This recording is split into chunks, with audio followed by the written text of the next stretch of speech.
Okay, green box is up, live counter is ticking up, going to assume that means we are live, or very shortly will be. And first things first, happy Pride Month, everybody. Yep, happy Pride Month.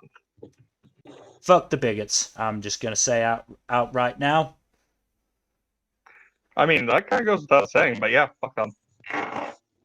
Never hurts to keep saying it. You're not wrong. You are not wrong. If you have any issues with the letters in, LGBTQIA plus, all that jazz, don't be here. You're not welcome. Frankly, you can go Mm-hmm. fuck yourself. Oh, there's the door right there. Have fun with that. Yep. Because honestly, if you're going to stick around, you're not going to enjoy yourself. Because we're going to be, this month, it's Pride Month, we talk about the gay shit. We talk about the trans shit. We talk about everything on the spectrum of the rainbow. So, given the time allowances, we are limited in I how mean, much yeah. we can talk about. Look, we've only got 4 podcasts a month. Most months. Mm-hmm. There's only so many topics we can talk about. Last month we what the fuck did we talk about? We talked about Blooming to You. Talked about Given. Talked about LGBTQ plus tropes. And Mm-hmm. we talked about what was the last one? Oh, queer coding versus queer baiting. Queer baiting, yeah. That was a nice That one. was That a was a fun fun one. one, yeah. We have a whole lineup again for you this month. Coming up is next week LGBTQ plus rep in video games. Week after, do's and don'ts of LGBTQ plus rep. And then And finishing off with a Yuri manga sampler featuring Lord, who is also a Yuri manga aficionado like myself. I won't be on that So one there's a because I just don't read that much manga compared to a lot of people. So, but I get my chance to talk and go on rants today, because today we are talking about boys love anime. Specifically, we have a double header. Up first, Sasaki and Miyano. Obviously, if you watched our anime streams, you have heard the two of us talk about it at length during the winter podcasts. But it is a good anime to bring up here again anyway. It's a very good anime. It's got a very good story, got a very good characters, and honestly, it's a very nice slice of life BL series. yeah, and honestly, I cannot wait for the next project that's coming out for it.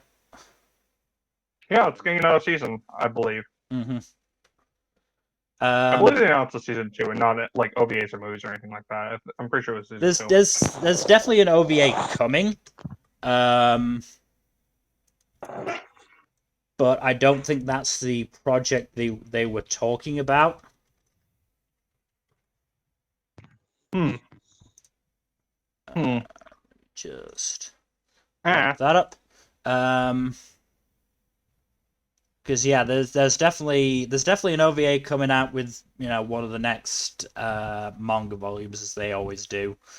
Um, but yeah, I'm fairly sure the project they announced wasn't just that OVA.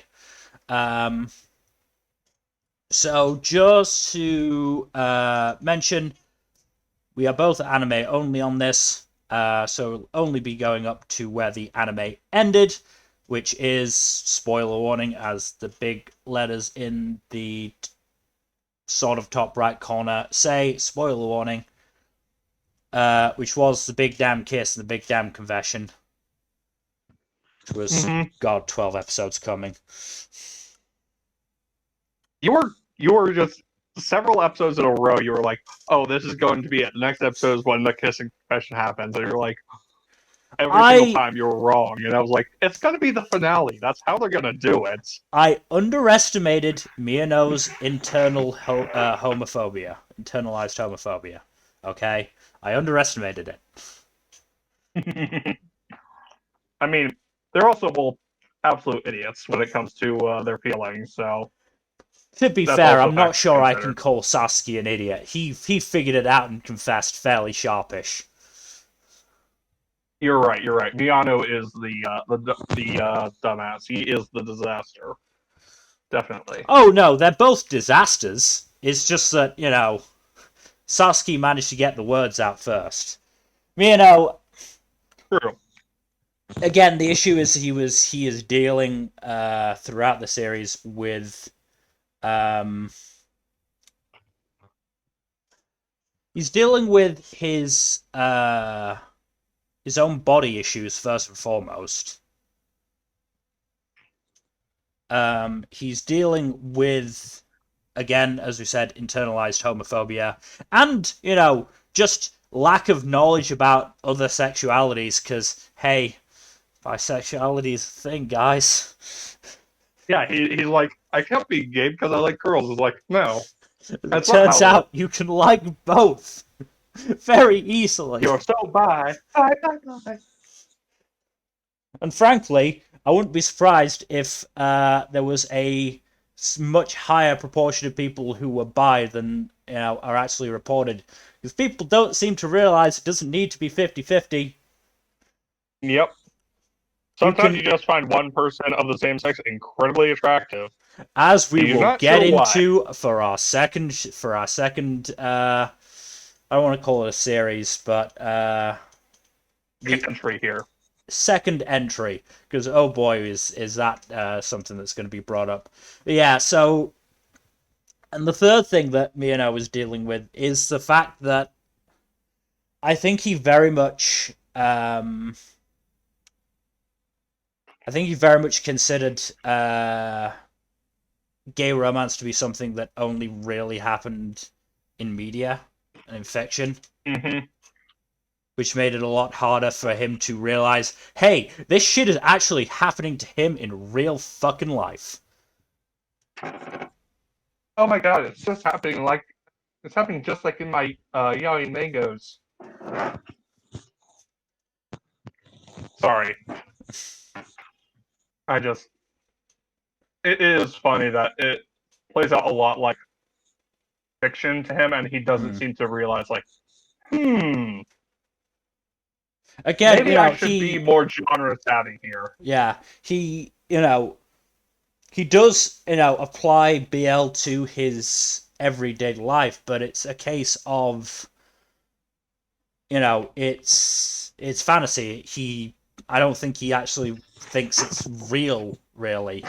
Like Yeah, is this real life or is this fantasy? even the most egregious of examples, which is Hirono and his roommate, who, by the way, very gay, even if they don't admit it. Hmm. Like even that is more, it's more a way to poke fun at Hirono, and again, imagine that this sort of thing can happen. Hmm. I mean, even when you talk about their BL fandom or their BL fandom in general, Sasuke is a lot more open about it than Miyano is. Yeah, Miyano is too shy for his own good. I feel like he's very much not just too shy. He's far too concerned with the opinions of other people Hmm. rather than you know allowing himself to admit to other people that he's into X, Y, or Z thing. In fairness, it's a very understandable thing to be worried about. Um, Yeah, worried about liking BL, but also, being gay in the first place in Japan. It is not, yeah. it's hard enough for people to come out in progressive, I say, in quotations, countries like the US and the UK, let alone a very conservative country like Japan. Japan is still better about than several other countries, if I'm being honest. It's not But a high America bar, is though. Come on. you're not wrong. America is a weird one in that like how how progressive it is really depends on the region you're in.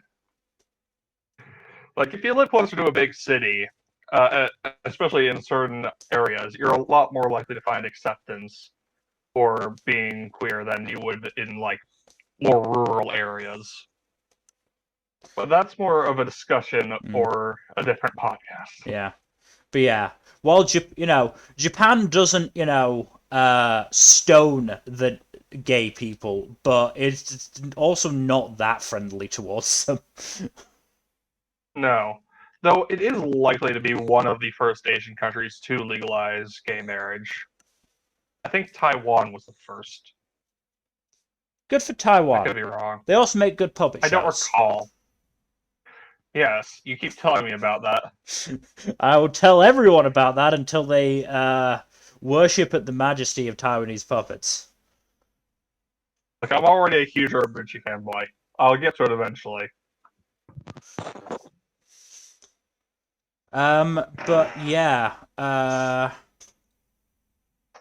mean, we've talked in broad strokes about basically the main conflict of the story, which is, Miyano trying to wrestle with his sexuality and realize, is a relationship with Sasaki something I want to enter into? It's also done very hilariously in that Miyano Yeah. after Sasaki's confession, Miyano suddenly has a realization that all those moments that he played off as Sasaki jokingly flirting, was actual flirting. Yeah. Yeah. Exactly. The dumbass just missed that completely, very He is. hilariously. He has quite a bit of density to his perceptiveness of other people's feelings. Not quite to the degree of like say I don't know your typical shonen protagonist or harem protagonist, but he's still pretty damn oblivious. Mm-hmm. And like that's like a staple of 90% of romances in general. If I'm being honest, Yeah. at least one of them is an oblivious dumbass most of the time. But yeah, I still think the worst one is when when Sasuke and Miyano were talking about cat-tongued people, uh, and it's mentioned that they are clumsy kissers, and it's been pointed out that Sasuke is cat-tongued. So Sasuke goes, "Do you want to test that out?" And Miyano just laughs it off as a joke, and then realizes later on, oh fuck, that was not a joke. What a fucking dumbass. I mean, again, Sasuke is not without his complete fucking disaster moments. I mean, at one point, what was it? I'm fairly sure Miyano accidentally kabedons him, Right. and Sasuke is so fucking flustered he just texts Hirono and goes, "I can't come to class. It's too much. It's too much."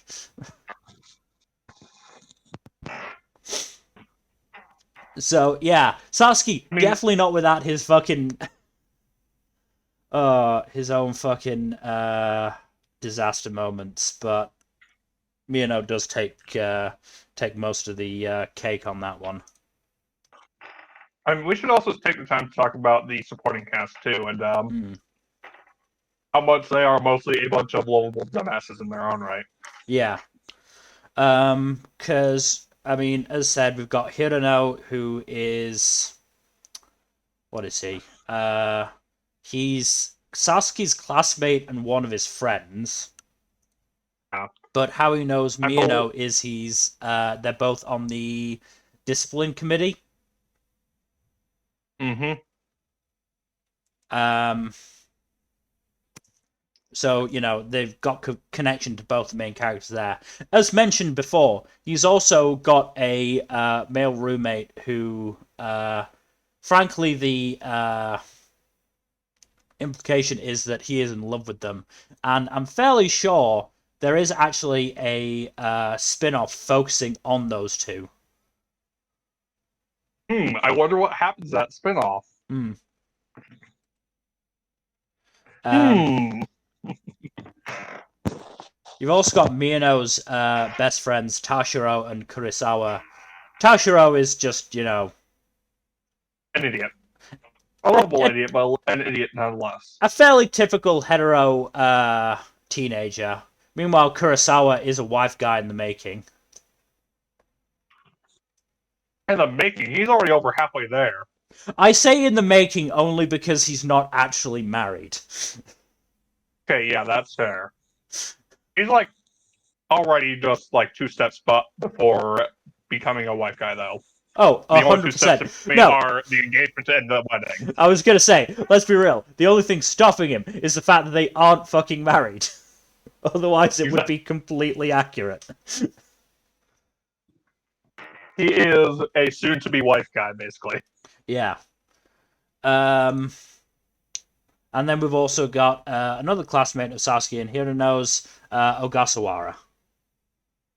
Yes, the delinquent whose girlfriend is has a very active imagination. Very active BL themed imagination, yeah.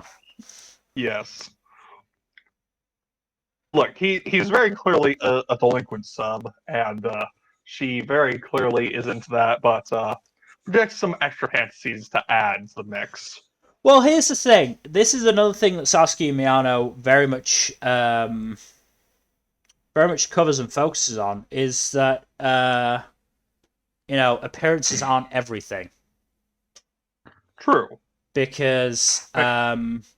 we're introduced to Sasaki when he gets into a fight, and he is very much got a delinquent appearance. He's got the dyed hair, he's got the earrings.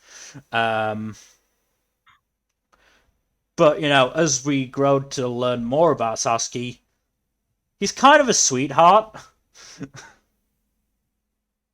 Oh yeah, Sasuke's a swell guy.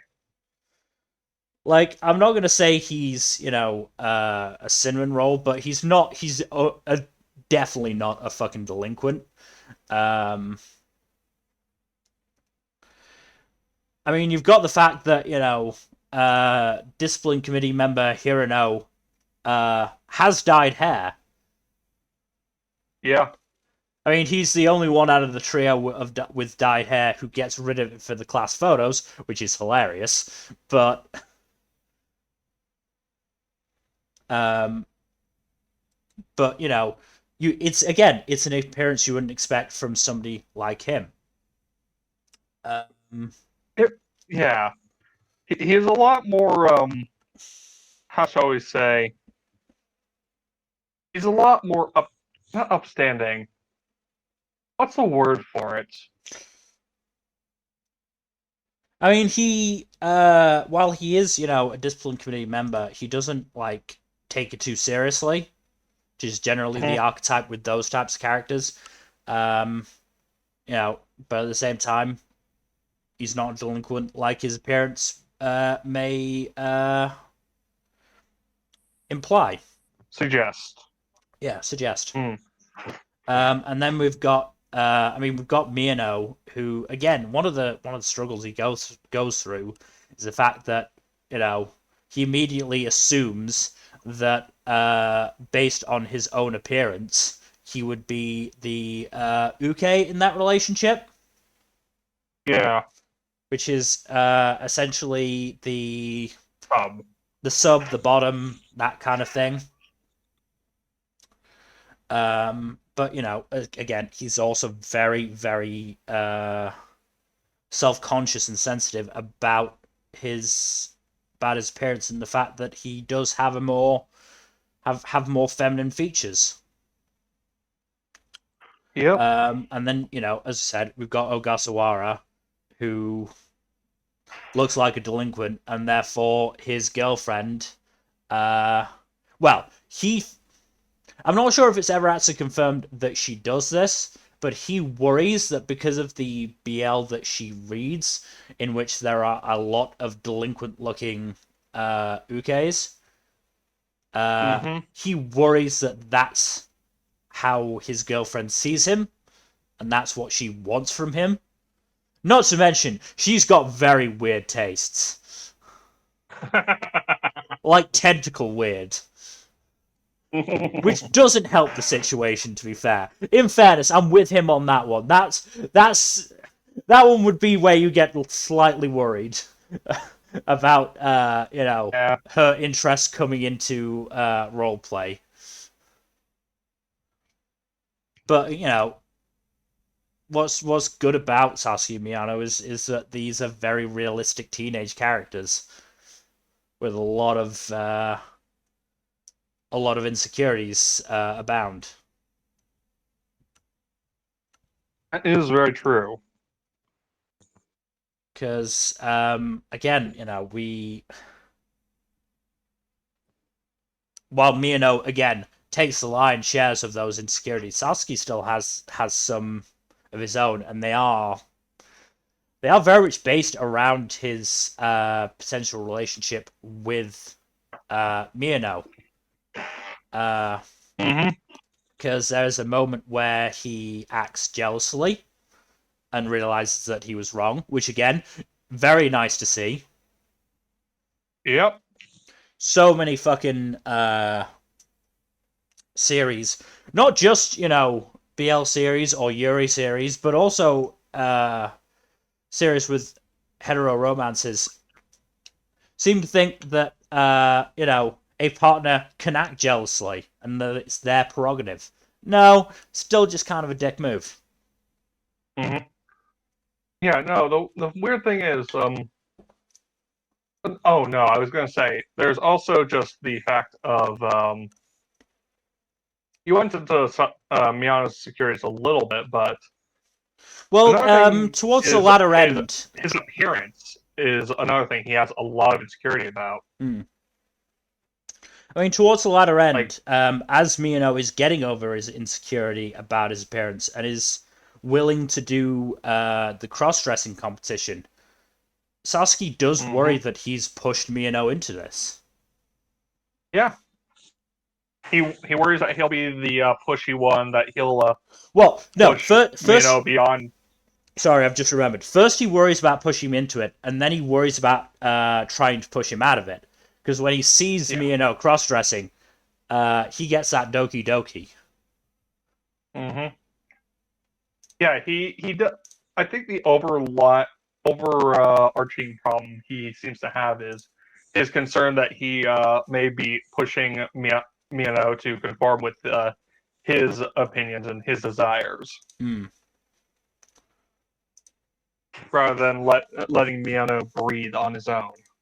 And it results in a really nice monologue uh, while while Miyano is taking part in the cross-dressing competition.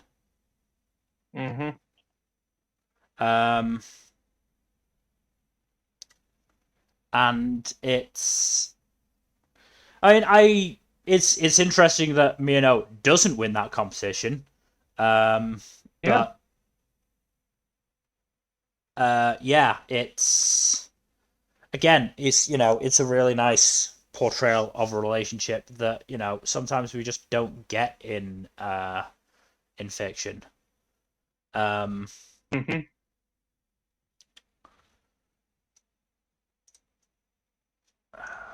what else is there to bring up on a broad scale? Um, I mean, we can go more into detail about Miano's insecurities. All the big three certainly. In that it's a very interesting way they go through story about Miano's insecurity over his feminine appearance because it's very much implied that I think it's something that happened often, but I think the straw that really broke the camel's back for him in that sense was when a girl he had a crush on basically mentioned how good he would look in feminine clothing. Yep. That don't you just love it when when somebody like accidentally triggers you? Hmm. Great time. Yeah, accidentally just completely pressed on his insecurity, and it's one of the worst people to do it. Um, and after that, he is very very sensitive about it, um, and Yep. did have to be talked into uh, doing the cross dressing competition, but Hmm. after first things first, Sasuke's confession does a lot because while Sasuke does mention Miyano's looks, it's not the fact that he looks feminine. It's just that Sasuke likes the way Miyano looks. Yeah. He thinks Miyano looks cute, and that's a very it's a very simple thing for Sasuke to have done, but it's a very big thing for Miyano, especially considering last person who majorly pressed his insecurities like that was a crush. Yeah. Um, and then the other big thing is meeting up with that girl, uh, and her saying, "Oh, it's not because you have a feminine appearance. I just thought the aesthetic would work." Oh, the irony. Because she wanted to do it for a painting, not because not necessarily because she saw Miyano you know as somebody who would look good as a girl. Sort of, it's a very sort of thin line of looks good as a girl but is not a girl sort of Yeah, thing. I mean I mean part of it is also just like artists can be like that sometimes. So an Mm. artist being really interested in the aesthetic of something and not really thinking about how a person might think about that aesthetic when they're talking to about it is Hmm. definitely a thing with artists. Yeah. Um.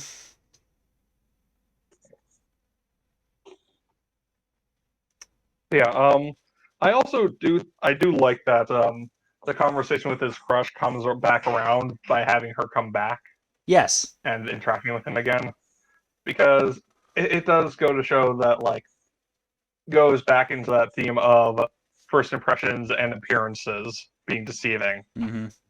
which is a really good theme to keep as a running theme throughout the show. Yeah. And again, it's something that I think is portrayed fairly well. Um, so I was in security number one. I mean, we can go. What else can we talk about on that front? I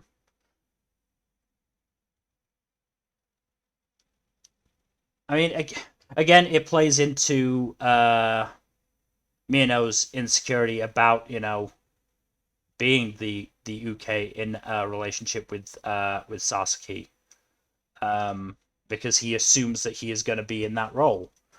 Um, and obviously, it's not something that really gets addressed, considering uh, it's it's not necessarily a sex thing, but it's also something that only really will happen once the relationship starts, and we didn't really get anything about that.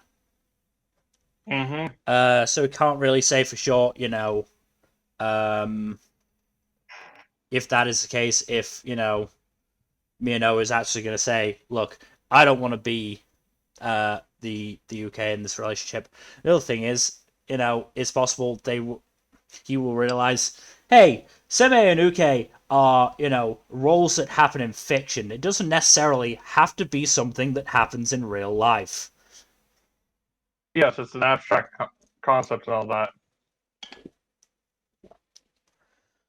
Not even that. It's a character archetype that media will use. Yeah, because archetypes are easier to write from than just like writing wholesale from cloth. Yeah. That And was a mixed metaphor. That was a very mixed metaphor. yeah. And so it's distinctly possible that the realization will come of we don't have to be in those roles. Those roles Mm-hmm. are something that can exist in real life. I'm sure they do, but if it's not right for our relationship, then it doesn't need to be. Precisely. Um, so the last big insecurity, again, as we said, is Miyano's internalized homophobia. And his belief His that insecurities revolving around his sexuality, yeah, and basically. his belief that just because he likes girls means he can't like a guy. Oh, I'm so frustrated. It's a realistic trope, is the thing, is the issue. It's something I'm Yep. sure people fucking worry about. But Oh, absolutely. it's just so frustrating, especially when these series don't actually mention bisexuality as a concept. Yes, but at the same time, at least it does acknowledge that Mino's feelings towards both his lady crush and Sasaki are valid. It does. It very much doesn't go down the road of, oh well, now that I like Sasaki, it must mean that I don't have I've lost the ability to like girls. Yep, doesn't go down that route. Um, and but again, it's the big thing that Miyano really struggles with throughout. I would say the second half of the show, because the confession is what, something like episode 4 or 5. Yeah, that sounds about right. He spent basically the Um, entire rest of processing that confession. mhm. Yeah, episode 5, I believe. Because yeah, we get two, we sort of get 3 separate confessions from Sasaki. Because we've got the one on the train where he confesses when he thinks Miyano is asleep, and he is fucking not. Hmm. Um, then you've got the one at the sports festival where he does actually, um, Confess. does properly confess and say, "Hey, I like you." And then he's got the one over the phone that Hirano basically pushes him into to go into why he likes Miyano. Mm-hmm. And again, it's a very hilarious moment in that in that he just calls Miyano up, fucking dumps all of this stuff, and then hangs up. And Miyano, who is already sick at that point, just like all the blood in his fucking body just rushes to his face. At least it's going towards close proximity to his brain, Yeah, right? and it's better than fucking the blood rushing to another head where like it does for so many fucking rom-com protagonists. Yeah, it just runs to their other head, which is the head that they normally think with. I'm surprised fucking Nasa from Tonikawa has enough blood left in his upper brain to go about his life. I mean, he almost got isekai, so I mean, seriously, that boy is ridiculous. That boy really is ridiculous. But that's beside the point. I'm still waiting for season 2 of that, by the way. Should be coming soon, I believe. Let me see if there's at least a year.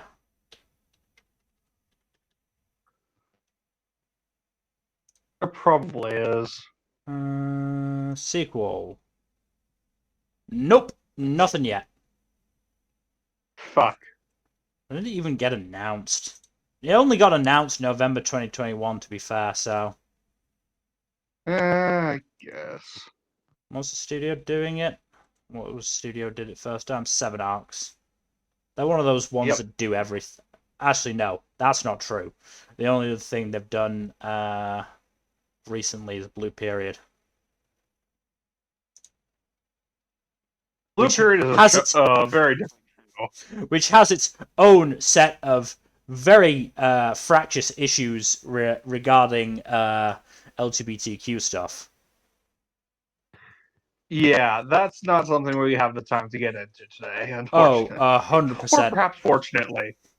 Perhaps it's fortunate. Look, we've fucking discussed that one at length in the podcasts. I don't think there's much else for us to say unless we figure out something new. Nah, probably not.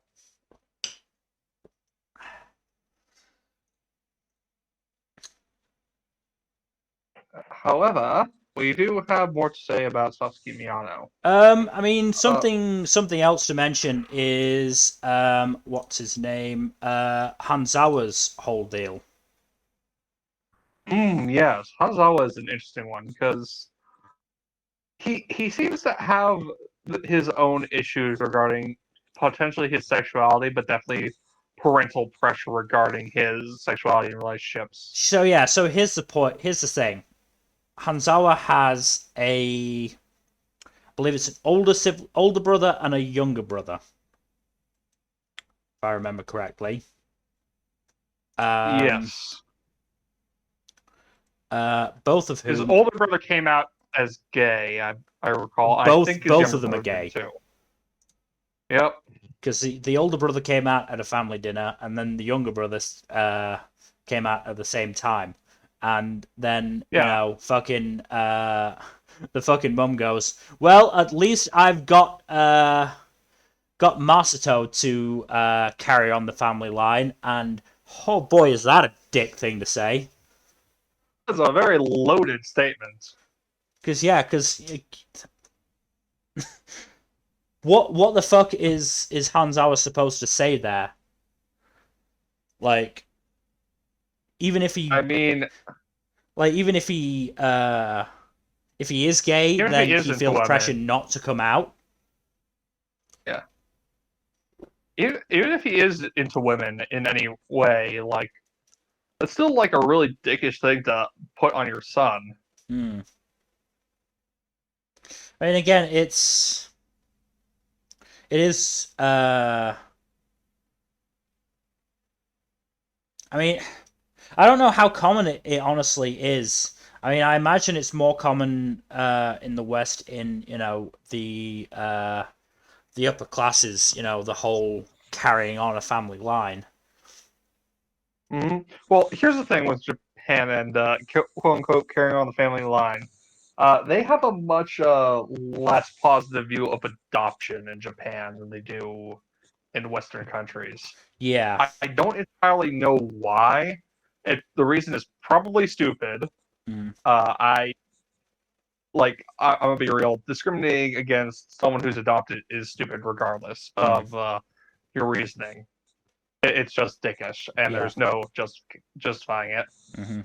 But like, there is a stigma to adopting children and being adopted in Japan. Yeah. It's something I've never really understood. Um. So that plays. I know. Yeah. I mean, the other thing is that bloodlines are probably that much more important in Japan, given the importance that is put on their ancestors. Yeah, they're very big on filial piety in Japan. Yeah. So not carrying on the family name would probably be seen as something of a betrayal to the ancestors who worked so hard to create it. Again, it's Hmm. dumb bullshit. The ancestors don't care. They're dead. If they do care, fuck them. Live your life how you want to live it. But yeah, that was a very interesting little bit thrown in right at the end of Hmm. I think it's like episode 10 of or 11 where that came out. I think might be 11. I can't remember for certain. I'm not sure if the A and I N don't know. actually. No episode. What was it? Yeah, episode 11. It was episode 11. Mm, that tracks. Um,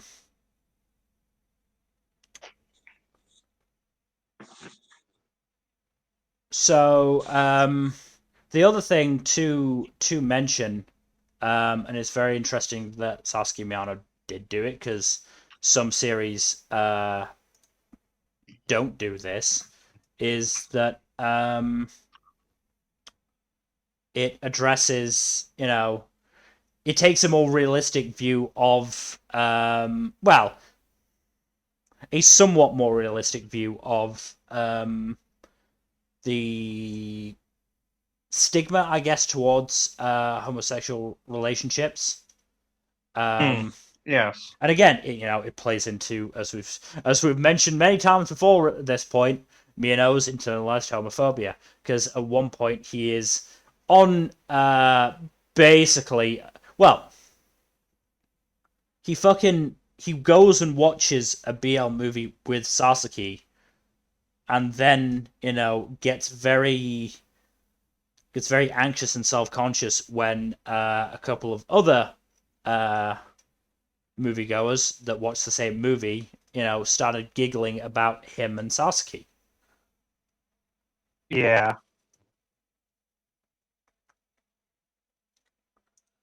Um,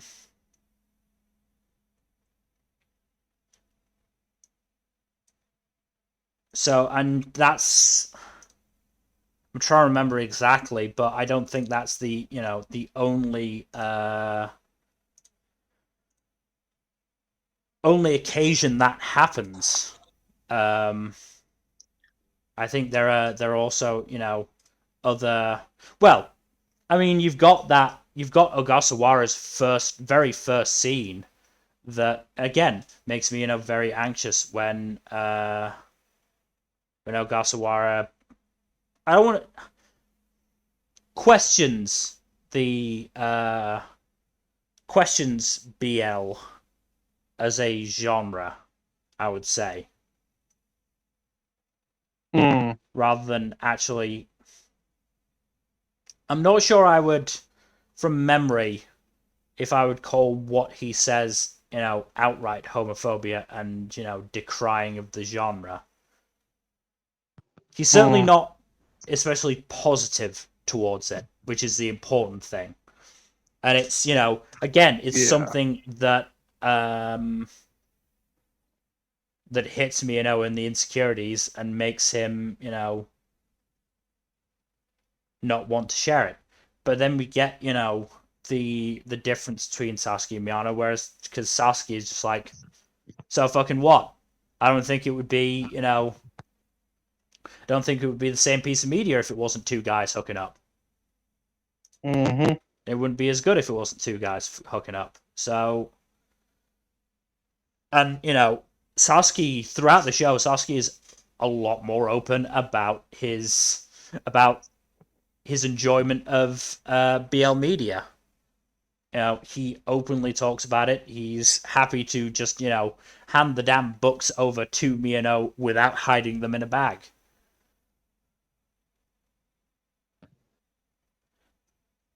But, again, while Sasuke is more confident in that sense, he, as we've said, he struggles with. I think he struggles with actually knowing what to do in a relationship. That would not surprise me. It does track quite a bit with his overall behavior and with his general interactions with Sasuke. You mean Miyano? I'm sorry, with me. I It's fine. We've been saying yeah. those two I names some a lot. should talk a little bit more about the ensemble cast because it is a light ensemble story with two strong leads. It is. I'm just trying to focus on the gay aspects more. Yeah. But I mean, what I was gonna say is Sasuke's behavior is very much more instinctive. He he doesn't really think about what he does and what he says, and that's why his introspection comes after the fact. I mean, we see that Yeah. um, with the mistake he made by saying he likes just saying he likes Miyano's face. Miyano took that to as a not necessarily a jab, but as something aimed towards his feminine appearance. And it's only when Sasuke actually thinks about it and Hirano talks to him that he suddenly realizes, right, I fucked up there. Gotta fix this. Mm-hmm. As we said before, there was a scene where he dragged Miyano away from Miyano's middle school crush. Like that's a big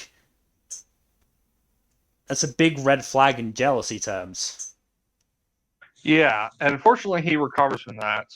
Yes, again, And once he actually calms down and thinks about it, he realizes, yeah, that was a shitty thing to do. I shouldn't have done that, and I'm almost certain he apologizes.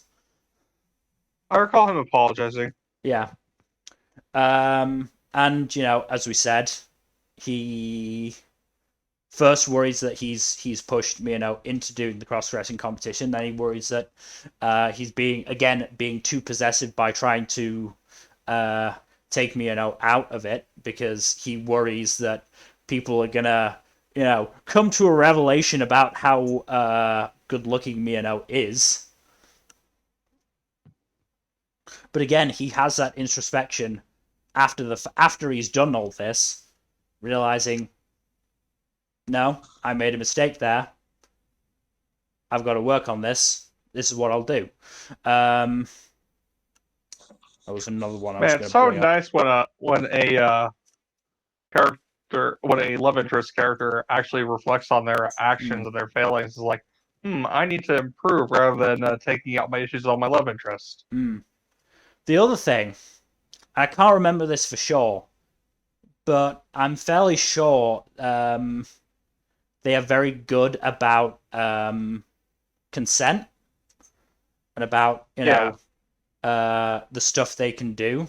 Because I'm fairly yeah. sure Sasuke, asks if he can, you know, hold Miyano's hand, hug Miyano, that sort of thing. Other yaoi manga should take notes because most of them do not. Other Most of them have romances issues should with take consent. fucking note. Yeah, in general, it is an issue with honestly with most shonen and shoujo romances in Yeah. particular. I mean, another one that I remember doing it fairly well was Bloom Into You, where Fluency was pretty good about it. where Yeah. the one time Toko did kiss you without permission, she was like, afterwards, she was like, no, I'm sorry. That was wrong of me. I shouldn't have done that. I should Mm-hmm. have asked if you're okay. And then afterwards, anytime they, wanted to do Toko wanted to do something, she asked if it was okay. Novel, isn't it? It's a novel idea, but It's God, really weird, right? God, again, so many fucking romances don't fucking do it.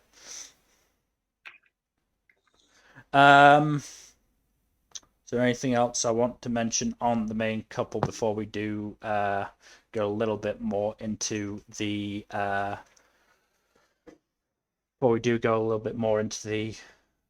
side cast? Not that I'm thinking of at the moment, but I'm gonna look through everything I've I got can't think. up just to see if I've got anything else anything that other people have mentioned that we haven't already mentioned.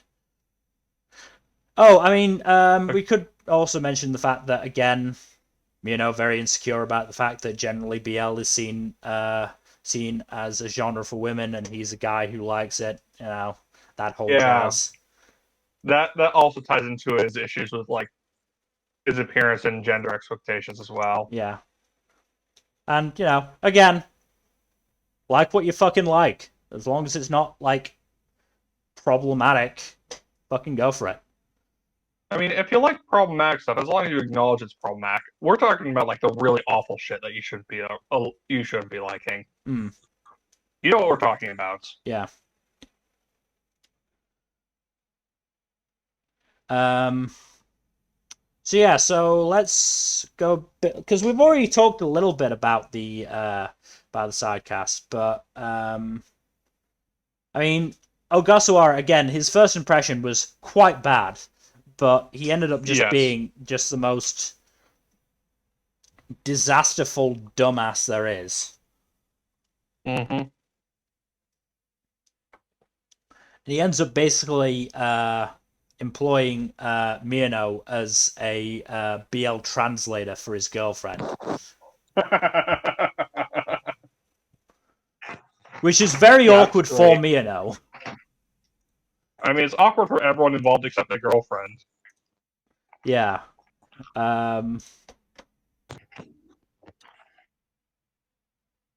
and I that is a relationship that is just very, very fraught and Mm-hmm. very. I don't want to say it's doomed to failure because they do clearly sort of listen to each other. It needs to go through some growth for its fair relationship. Yeah. But yeah, Ogasawara is a fucking like disaster-ridden dumbass. Yep, he is kind of a train wreck. Tragic mess. That's how I described him. I knew I'd described him as something else somewhere else. But yes, tragic mess. That is definitely what Ogasawara is. That poor dumbass. Mm. I mean, the really nice thing, as I said, it sort of gets into the the worry about societal reactions to a gay relationship, but at the same time, in the main cast, there's nothing but acceptance. Mm-hmm. To the point where when I Sasaki and Miyano do actually announce their relationship, the rest of the cast is just like, "You weren't already dating?" Yeah, they were all for it from the beginning, basically, which is great. Again, they thought they'd been dating for a lot longer than they actually were. Yeah, no, and they're like, hold on, wait a minute, you guys have been doing all this shit together, and you weren't actually officially an item at that point. Yeah. Oh, these fucking disasters. I do love them. Yes, they are all wonderful dumbasses. And to be fair, again, it's not really on Sasuke's. It's on Sasuke's head. Sasuke would have had them going out, episode 5 if he had his choice. But Mm-hmm. had a lot of shit to get through, and I like that portrayal. Yeah, Like it would have been easy for them to just get together instantly, but it would have felt wrong, and the relationship probably would have failed based on Miyano's insecurities. Had to work through them before he could actually give that relationship a proper go.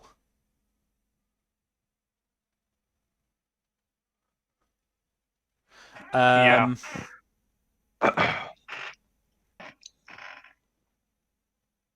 I mean, we've talked about Hirano's whole deal and the fact that we are almost certainly going to get something in. If we do get a season 2, we are almost certainly going to get in part about his relationship with his roommate Mm-hmm. Kagiura, I believe is his name. Yes, that is correct. We're probably also going to get more on Hanzawa at the beginning of season 2. Probably, yeah. Because he's a very interesting character. Because I think there was an element of wondering if he was romantically interested in Miyano. Mm-hmm. But that is thankfully put to bed fairly quickly, which is quite good. Um, is there anything else? I know we've only been going for 55 minutes, but this is sort I of the mean, I worry do about love this. the overall ensemble dynamics because these characters all bounce off of each other really well. Hmm. You get the feeling that a lot of these guys have been friends for years, Yes. and they don't even have to state it outright. I do also appreciate that the series has like a few female characters in recurring roles that aren't like just completely shoved off to extra territory. Yeah. That they do have actual like roles in the story and are connected to the characters rather than Hmm. just being like one-offs. Yeah. That's nice. Um.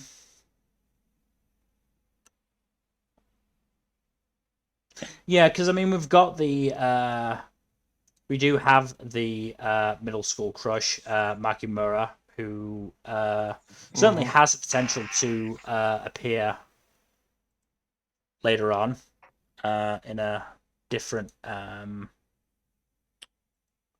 different capacity. Just as Miyano's friend. Hopefully, at some point, we're gonna get to see Kurosawa's girlfriend. Oh yeah, that will be fun. I'm very interested in who this guy is simping for so Oh, very I think much. we get a couple glimpses of her. I think she's in the hospital, isn't she? She is somewhat in the hospital, yeah. I think she's in and out, but she does spend a decent amount of time in the hospital. Mm. I'm fairly sure Yeah. Kurosawa, basically abandons Tashiro to go spend time with her. Yeah. No, I'm pretty sure we see her a couple times, but it's only like briefly. Hmm. Yeah, I don't think she's like I don't think we actually get anything in terms of voice lines. Um, Mm. but she might get an appearance or two. Um, anything else I want to mention? Um,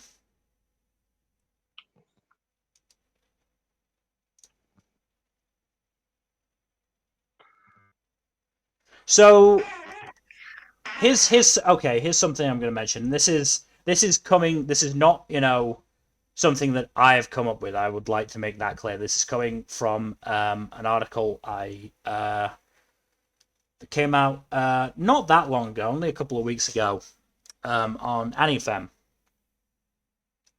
Um, which is basically talking Oh. about how Sasaki Miyano shows the importance and basically the importance of representation in media, Mm-hmm. because it's a very interesting article, and I would definitely recommend uh, giving it a read. Um, because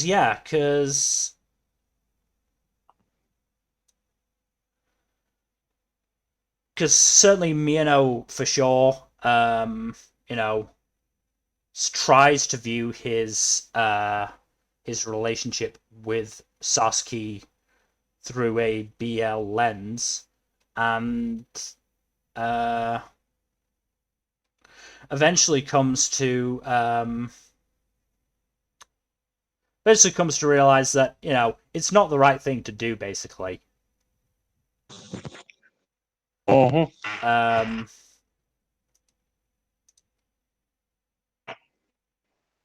Whereas whereas Sasaki is, uses the conversations about BL that he has with Miyano as a sort of way to basically gauge if a relationship with Miyano is possible.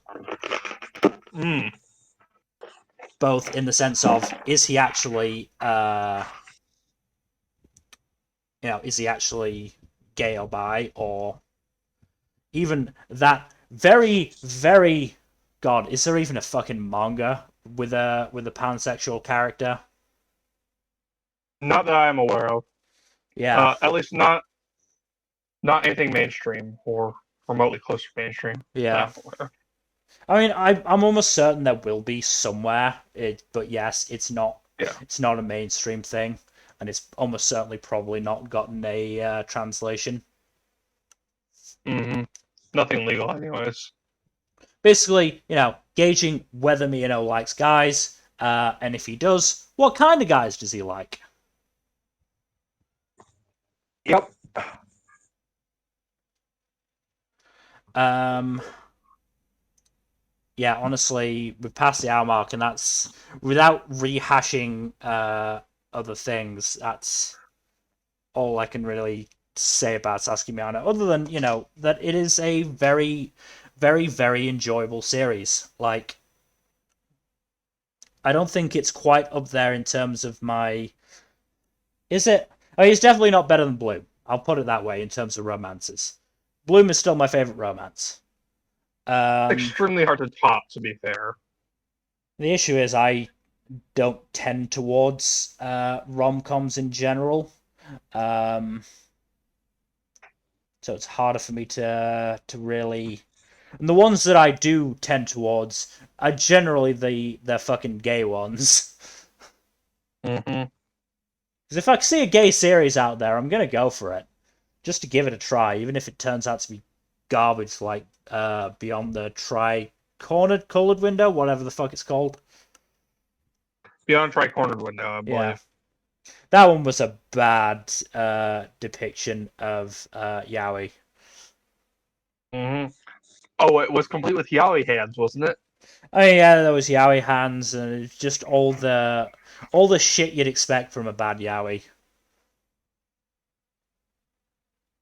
Hmm. All the stuff that I worried Given would be, and it wasn't. Yeah. Um, but yeah, it's also very. I would say it's a very light series. Like, as much as Miyano does struggle through his insecurities, there's never. I wouldn't say there's ever too much angst about it, which is quite nice. Mm. Like, because it's very easy for romance series in general to use the insecurities as a way to introduce angst and drama.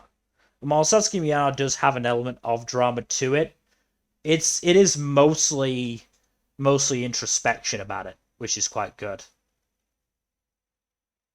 And I wouldn't say that Miyano drags Sasuke into his figuring out his insecurities. He very much says to Sasuke, "Look, I'm not saying no. I just have to figure things out first."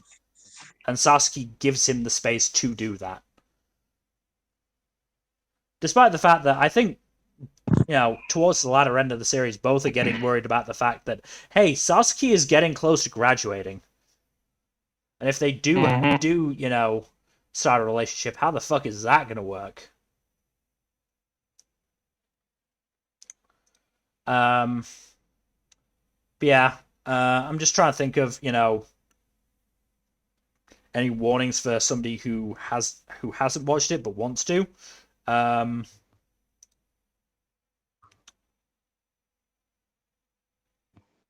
I mean, it is a series that has the couples has the couple only get together in uh I think it's the first half of the final episode. Mm-hmm. Um, and yes, it drags out Miyano's confession for God 4 or 5 Several. episodes. Yeah, I'm not even counting like the first few episodes after Sasaki confesses, where Miyano is actually just trying to realize, holy shit, there's somebody who actually likes me for me, and not because I look feminine and that sort of jazz. More that more once he starts to try and decide again. He delays for a decent amount of time because he thinks, but I like girls. I can't like a guy. Even though I'm starting to have all these thoughts about Sasuke, I can't like a guy because I like girls. Ugh. So Yeah. frustrating. So frustrating.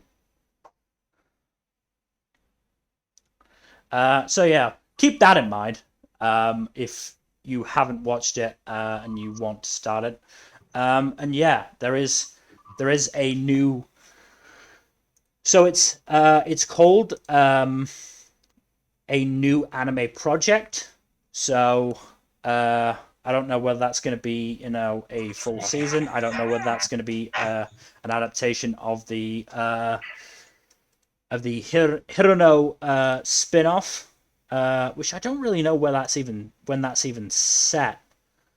Um, okay, I think it is set. So it's certainly set in Hirono's final year. So it has been going on for 3 years now. So Mm-hmm. we'll see. We just don't know because that project only got fucking announced. God, when was it? Very recently. Well, I think it was. Yeah, it was after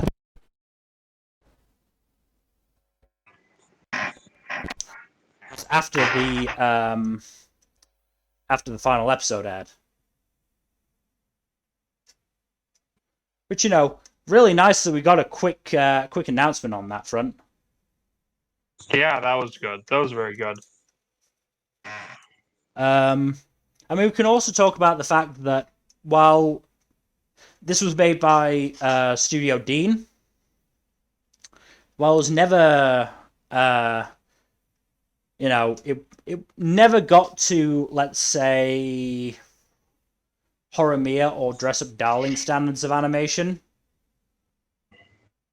Mm-hmm. but I would still say it was very, very nicely done, and in certain moments, especially when you had the fucking gay bubbles, it got beautiful. You gotta love them bubbles. Yep, very gay bubbles. And yeah, like I just adored the confession because again, there was communication there. There was communication about what Miyano had been going through and what they would do once they entered a relationship. And Mm-hmm. yeah, there's a distinct reason. This was my, let's see, the anime itself was my anime of the season, Mm-hmm. and Sasuke and Miyano was my favorite ship of the season.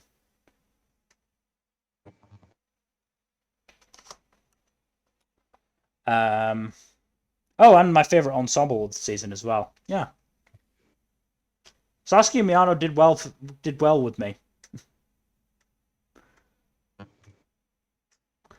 But yeah, I think we really have exhausted everything for Yeah.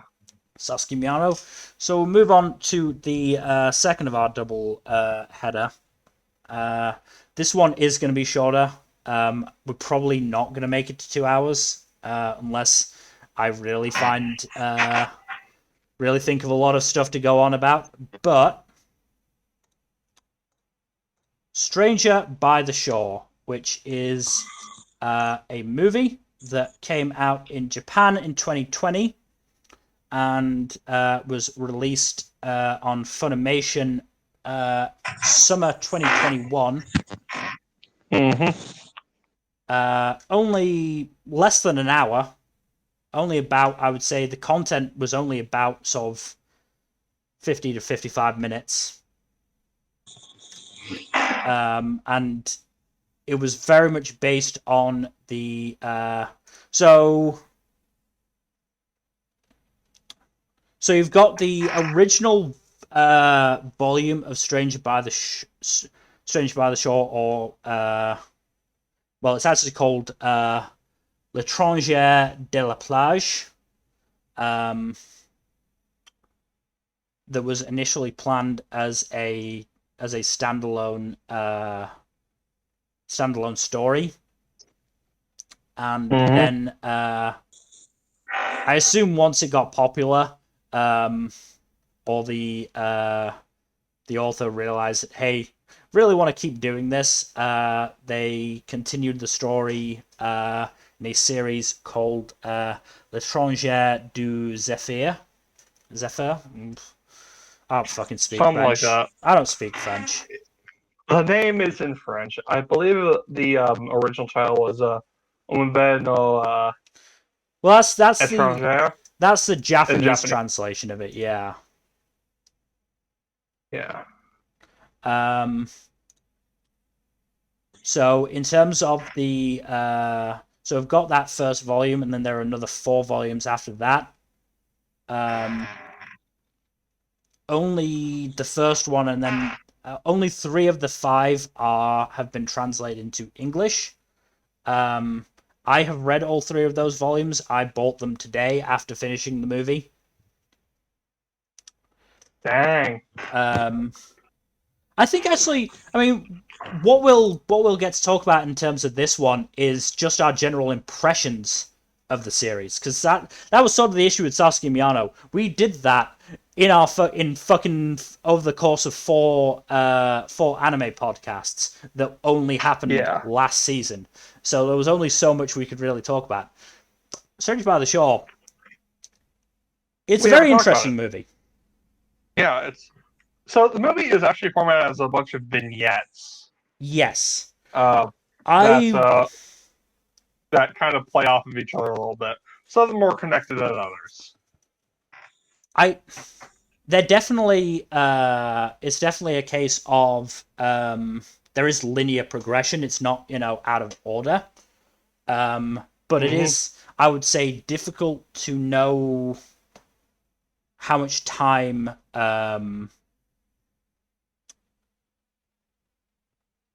passes between each scene. There are very Mm. clearly some scenes that are happening, right after another, but there are also some that are very clearly have a gap. So here's an example. It's slightly um, better shown in the manga. Because for example, uh, after uh, after Mio arrives back on Okinawa, there's a scene where Shun uh, stops Mio from kissing him.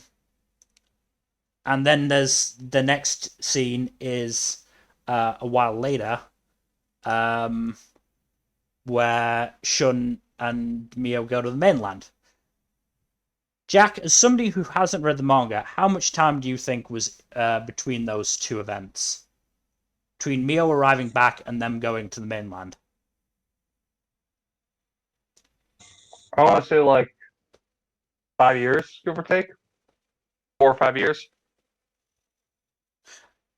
Mio arriving 'Cause- back after the time skip, and then them going to the mainland. Oh, that's like a year. That's a month. What the fuck? Oh, when I say the mainland, I mean that first time they go to the mainland, when they end up in the hotel. Yeah, Not, that's what I was thinking as well. oh, yo, it was a fucking month, not a year. Jesus, that would have been really bad if Christ. fucking Shun was holding back from Mio for an entire year. Jeez. Yeah.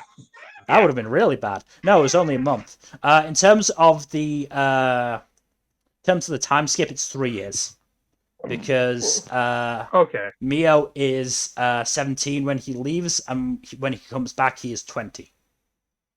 Okay.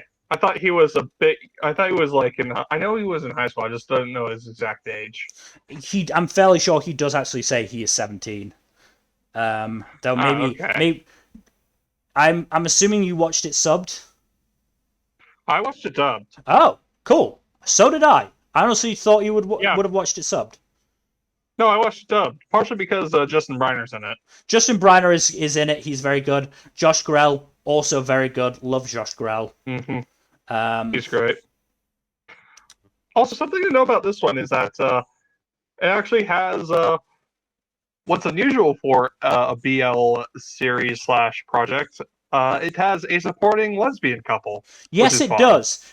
I honestly, it took me a little while to actually figure it out because showing Yeah, no, my same. fucking showing the effect that heteronormativity has on us. My initial thought that when Eri first turned up and was talking about Suzu was just like, oh, they're Shun's sisters. Nope, not related to him at all, and they are fucking lesbians. Well, I think one of them is his cousin. I It believe would that be. I think it's Eri. Eri. I think if it would Yeah, be one of them, Eri it's is. Eri, but I I'm don't know pretty for sure sure. Eri is his cousin, but Suzu, I believe, is Eri's girlfriend. Yes, Suzu is definitely Eri's girlfriend. As I said, I'm not sure about the relationship there. The woman that they are living with is definitely Shun's aunt. I know that for certain. I And thought you. Wow. yeah, that's Shun's aunt. Huh. At least I'm fairly sure that she is. Or is it? Eh. Is it his? No, it's his. Is it his grandmother? I could have sworn he called her auntie. Her, her name is literally listed as Oba-chan. Yeah, which is grandma. Hmm. Maybe I was wrong. I don't know. Um. Wait, is Oba-chan grandma? I thought it was aunt. Could be wrong. Fucking hell. Fucking moon speak.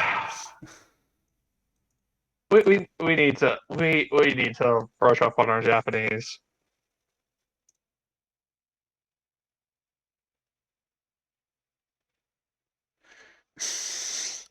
I think it's aunt. I'm fairly sure it's aunt. Because the issue is aunt is Oba, grandmother is Oba.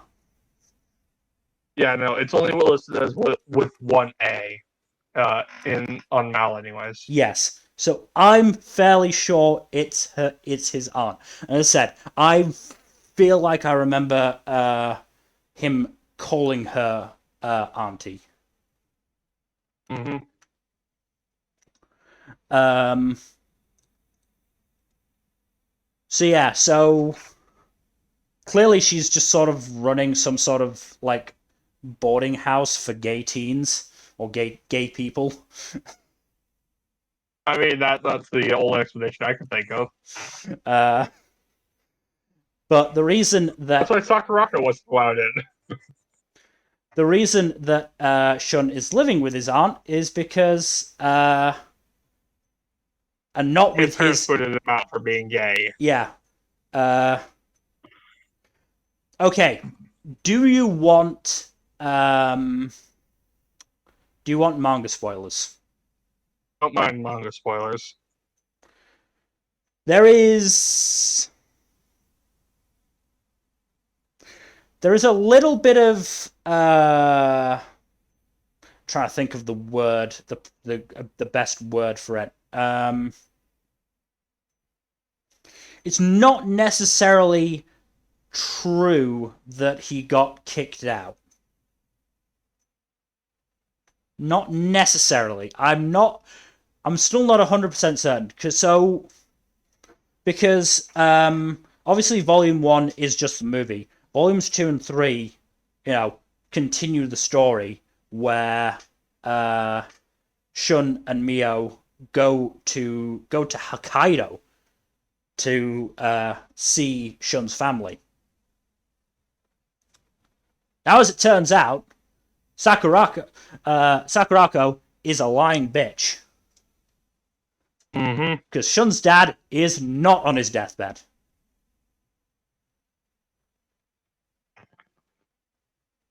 Oh wow, then why she lied? Was it just to force them to reconcile? So here's the other thing. In the, I believe it's about a 7-year period that Shun has been away.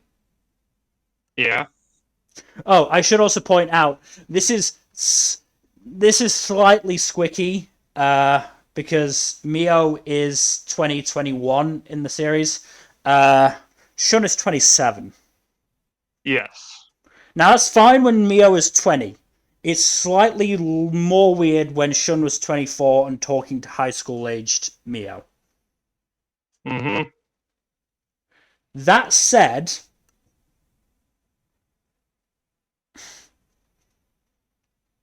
would you say that there was actual, like, flirting going on? Not really when they on first on met. Shun's part? I think, I don't think there was so. definite interest, like, but on Shun's part, but I don't think he was actually, willing to start a relationship with Mio at that point, knowing his age. I don't know. It's a very, very sticky situation. Much like the scene near the end of the movie. Anyways, you were getting back to the part about. So yes, so it's been a Shun's 7-year period, and in that 7-year period, Shun's parents have adopted a child. Oh. Have adopted a 7-year-old. Well, he is 7 at the time of the series, called Fumi. And I'm fairly sure the implication is that Fumi also. I think Sakurako wanted Shun to return as well, but Fumi also asked her to do it so that he could meet his older brother. That's actually kind of sweet. Except for the fact that where the father is still homophobic. Oh no, I'm not talking about the father. I'm talking about the brother wanting to meet his brother for the first time. Yes, that's sweet. That is sweet. Gets slightly less sweet as it goes, but that's a later discussion because we should at least cover the movie events first. Yes. Well, let's not get too deep into the manga. Let's focus on the anime. Overall, yeah. Like I said at the top, this is mostly vignette style, but it is linear at the very least, with the exception of a couple of flashbacks. So the big thing in this story is Shun's internalized homophobia. Oh, look, a theme. Yeah. When I didn't know this. Neither of us had watched Strange by the Shore until this point. I just suggested it because I knew it was a BL anime film, and I'd heard good things about it, and I'd seen the actors, the dub voice actors in it talking about it. So I had no idea what it was actually properly about. So I was actually quite pleased to learn that, hey, it's also about internalized homophobia, which does make for a good theme. A horribly depressing theme in a sense, but certainly a theme, because the whole point is that so Shun was shunned for his sexuality in school. You think the name was intentional for that? I'm not sure if it means the same thing in Japanese or not, but who the fuck knows? So he was, the typical fucking high school thing of uh let me try and remember the words exactly. Because there were three boys who talked about it, who said something like, "Oh, isn't Hashimoto, which is Shun's last name, isn't Hashimoto kind of femme?" Oh yeah. Then there was a line that I can't remember, and then the third one went, "Oh, do you think he's a homo? I hope he doesn't hit on me." Mm-hmm. Which, really putting yourself on a Kind of shitty fucking thing to say. shitty thing to say, and really putting yourself on a fucking pedestal, there, dude. Yeah. What would it make it about you? What if you're not his type? Yeah, exactly. Oh, It would that's honestly that's the be that's the hilarious. fucking that's the fucking dumb thing about homophobes is they just outright assume they're just gonna be God's gift to gay men. It That would honestly every be single gay man hilarious is just if, just gonna be fucking attracted to them. like I said, it'd be hilarious if they make that assumption and the first gay guy they encounter is like, "Ew, you're definitely not my type. No, gross." The unfortunate thing is, I'm fairly sure it is implied that the Shun was interested in at least one of his friends. Yeah. I'm not sure which one it was. I think it was the guy with the glasses. Hmm. I'm not sure. Yeah. So he's got that. Uh, he ended up in an arranged marriage with Sakurako, which Hmm. fucking arranged marriages. They still happen I because know. Japan. They're just fucking dumb. Yeah, arranged marriages are fucking stupid. Unless Um, it's like a matchmaking type thing, in which case they're slightly less stupid, but only slightly. um, and he basically pushes through that. And it is stated that I'm not sure if he actually has sex with Sakurako herself, but he does claim to have had sex with women, Hmm. even if I he mean, even if he didn't really if it enjoy was it. with if it was with any of them, it was most likely Sakurako, but it's entirely possible that it wasn't, given her some of her lines casting ambiguity on that Yeah, in the that's the film. thing. It's implied in the movie and implied even further in the manga um, that Mio starts to doubt her claim that she had sex with Shun when she asked for Shun to kiss her for the first time. Hmm. Now, obviously, you can have sex without kissing, Yeah. but it's a murky situation, and we don't even know if Shun was telling the truth when he said he'd had sex with girls. Mm. We just don't know. Yeah. Yeah. Because he is I a mean, very unreliable character in that sense. Because yeah. because his whole thing again. So just going back to his backstory, he's got the bullying at school, arranged marriage with Sakurako, who was his childhood friend. Then once it finally gets to the fucking gets all the way to the wedding ceremony, and he basically just realizes no, he can't do this, and comes out to his parents, which goes poorly Yep. because so my again this is going a little bit into the manga, but based on what we've gotten in that, my impression is that the dad is just a homophobe, Hmm. and the mother. I don't think the mother is homophobic. I think she was just shocked and sort of uninformed on the concept of gayness, I guess. I mean, the circumstances under which it came out would probably also put a damper on her being more positively receptive of the whole thing. It's not great. It's not great. Yeah. And then he runs to Okinawa. Um, where after a few years he meets this guy he finds incredibly attractive. Um, and basically he believes that Mio can can basically do better, and in the sense of Mm, doing better, can live in inverted commas a normal life, um, i.e., a heterosexual life. yeah. Because again, he has so much trauma relating to his sexuality. Yeah. Um,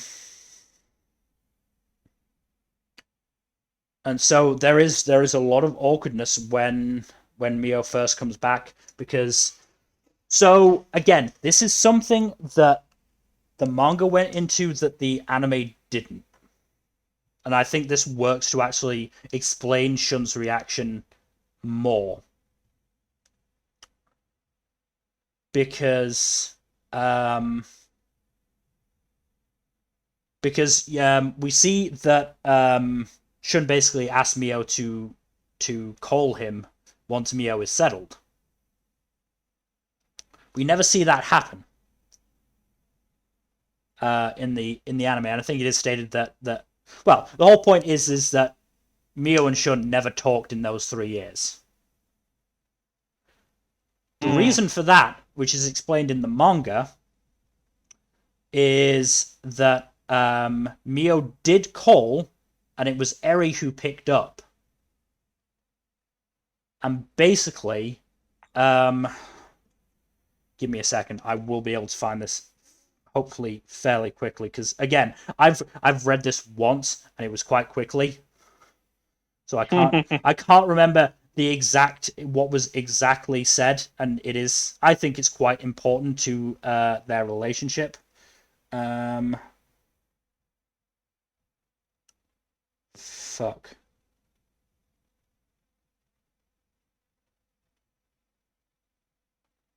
Actually, where is it? Is it here? Did I get it nearly Couldn't right? tell you. You talk a little bit while I'm trying to find this, because it might take a while. Okay then. Hard to really find a place to jump off of because it's a really awkward point to leave me at.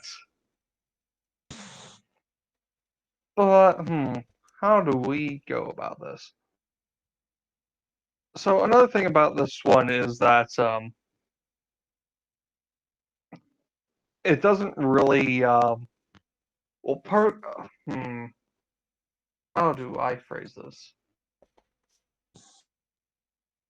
Part of the issue with talking about this one is that it's a very as fun as the themes are, it there isn't a lot to the movie as it is mostly vignettes. Mm. Okay, So I there's found it. thank you. Sorry, I'm sorry I had to leave you off on such an awkward point.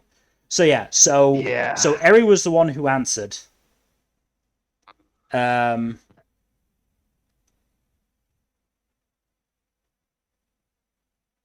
so basically, her point was, look, if you're not actually interested in Shun romantically, don't string him along by calling, and don't call until you are sure.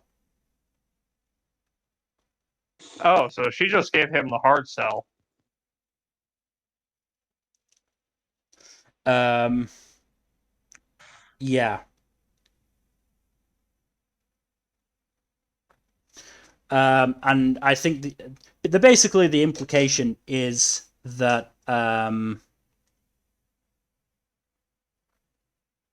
Mio basically took that 3 years to figure it out properly.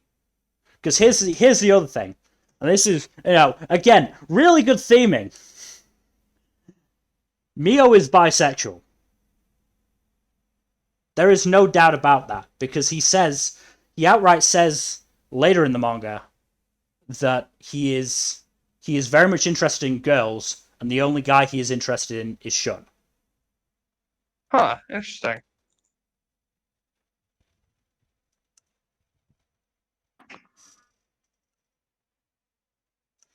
Um, so again, parallels with Miyano there. Except, in this setting, it's actually the older one who is full of fucking insecurities.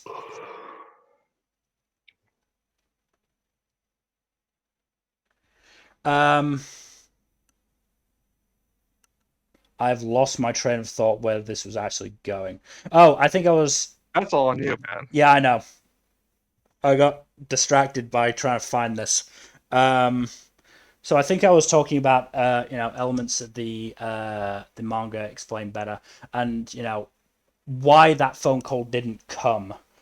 Um, and that does explain Shun's reaction uh, a little better, I would say, but also explains Mio's reaction because Mio has spent 3 years thinking about this and has gone, yep, okay, no, I know I'm interested. I want to start something with this guy. Whereas Shun has spent the last 3 years, expecting a phone call and then never getting it. Yep. So there are issues there. But yeah, again, the issue is that Shun doesn't want Mio to go through the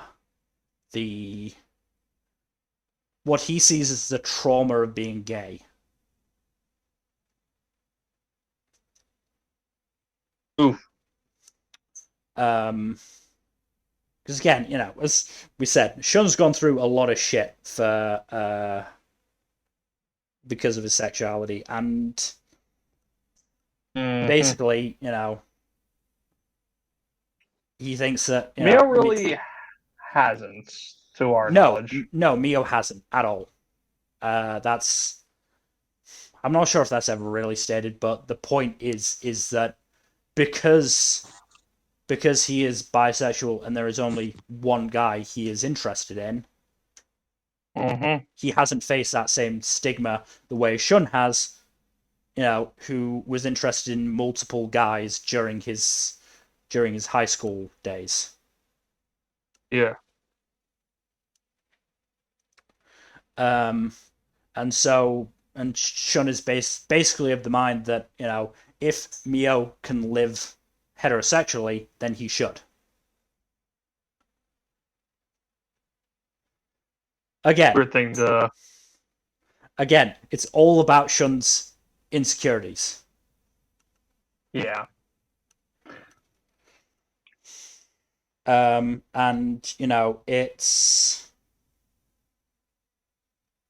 it comes to a point when they do visit the mainland. So Shun can send off a manuscript, and Mio can get a cell phone.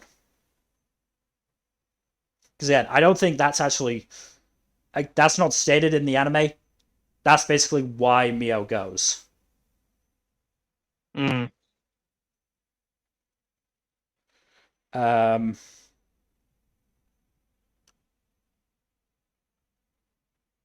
and yeah, and they end up in a hotel room. Uh, Shun kisses him and basically goes, "Look, I still think you would be better off finding a girl, but I can't stay away." Mm-hmm.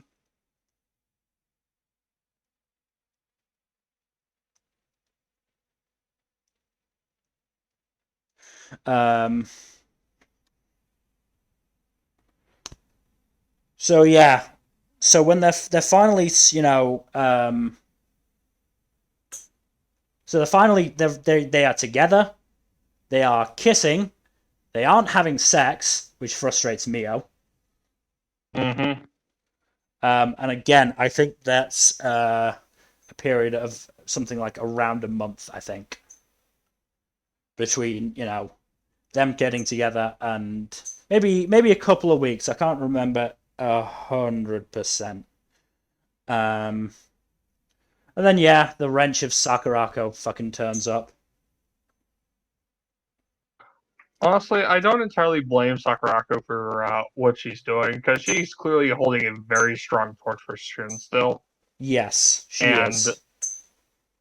And as stated, she was doing the thing as a favor to a member of Shun's family, Hmm. even if there were ulterior motives in trying to hook up with Shun again. Yeah,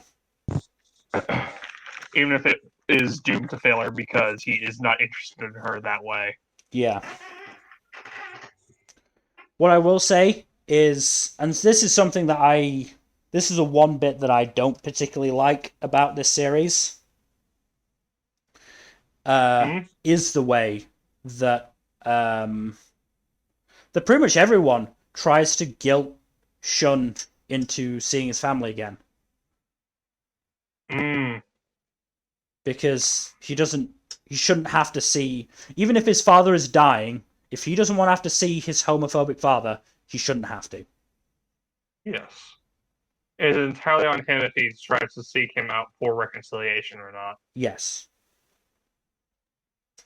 Because there is also no guarantee that it would be reconciliation and not just, one last jab before the old man dies. Mm-hmm. And so, again, I do prefer it a little bit in the manga in that um, Mio is less pushy. I would say, um, and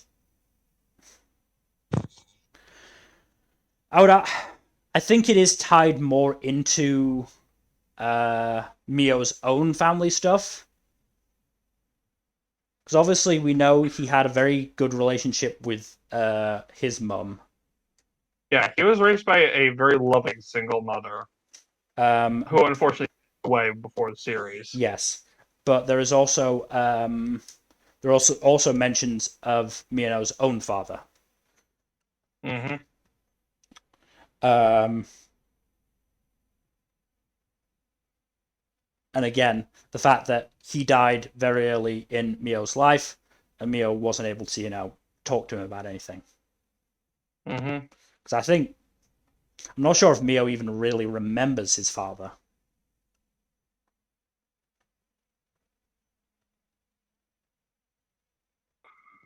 That is interesting. So it means it's likely that we might not see his father at all in the series. No, he's definitely dead. Oh, he's dead. Yep, died at sea. Ouch. That's one of the most frustrating ways for someone to die because you can't get the body and you can't get proof of death that way. That's fun. Mm-hmm. Um, so yeah, and eventually Sakurako decides to leave, and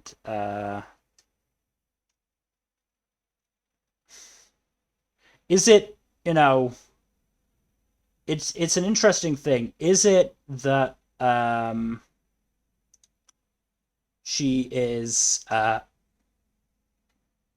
trying one last time to uh, convince Shun to come back and with her, Mm-hmm. or is it just a I need this kiss to move on kind of thing? I mean, it could be a mix of both. Could be a mix of both. Either way, she doesn't get it because fucking Mio plants one on her. Yeah, he steals the kiss that she wanted to get from Shin. Again, not great, no consent, but there is an element of jealousy from Mio Yeah, there. yeah, Um, yeah. but he's a 20-year-old in his first relationship. I can't blame him massively. Indeed. I think again part of the reason he potentially again this is stuff I'm inferring, but part of the reason he pushes Shun to go see his family is because he doesn't have that uh, experience. He had, he didn't have a dad. for most of his life. He had a very loving relationship with his mother, and by the time he was ready to come out, both his parents were dead, and he didn't have a family to come out to and to have a bad reaction. So it's very possible that he doesn't believe that a family could be so cruel, I guess, and could be holding this grudge. Uh, Fortunately, they're kind of well. Some of them are, um, and potentially even worse so in the manga. But we that's something that only I can discuss. Um, so Mio gets jealous and basically starts to ignore Shun. Uh, You and it, know how healthy relationships go. yeah. To be fair, the implication is that it is literally like a night. Yeah, yeah, that's true. Um, and again, they didn't do this in the anime, but in the manga, Shun very specifically tells his aunt to not go near their rooms until morning. Hmm.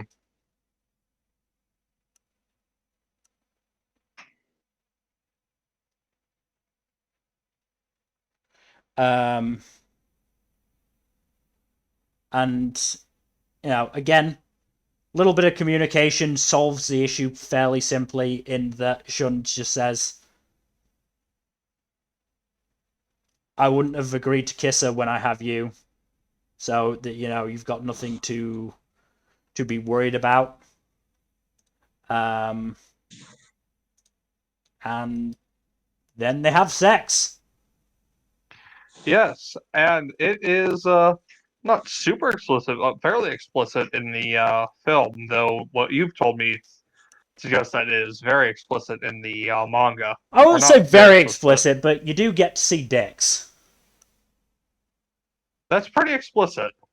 They aren't, they're censored in the way that Japan does, but you definitely get to see dicks. I would also like to point out that when was it? Was it here? Uh, After yeah, it's after Shun tells Sakurako that he and Mio are lovers. Um, Shun gives Mio a hand job. oh, okay then. Yep. Well then, I mean, he's a quick that's shot, something. but it happens. Yeah, Well then, there are more sex scenes later in the manga as well. I'm not super surprised. Like for some reason, but like heterosexual romances seem to be the least sexually explicit romances in terms of manga. Mm-hmm. Like you see a lot more sex scenes in my experience from Yuri and Yaoi, Yeah. or just more sex in general, honestly. Mm. Then again, most of the straight romances I've read are shonen, so They basically reproduce asexually. yeah, denser than a black hole.